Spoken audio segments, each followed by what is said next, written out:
part of the goal of today was not just necessarily the performance, but the process leading up to the performance. And so I tried to pick pieces that came from different periods and required different stylistic ideas and that kind of thing from the students. And so the first piece was a Baroque piece from the 1700s.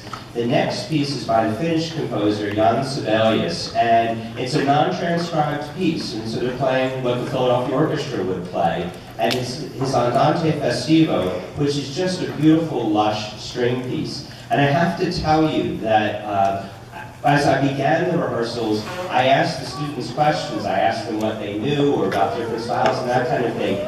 And these guys were great. They raised their hands and were throwing out answers.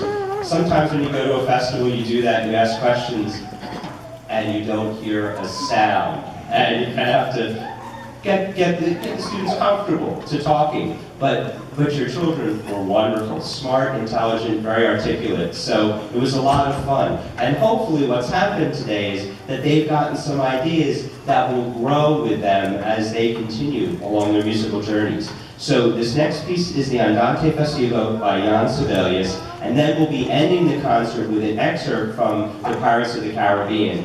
Pop music is very difficult and a lot of fun to play, so I thought they would do a wonderful job with it and have fun doing it, and so I think you'll enjoy it as well. Thank you.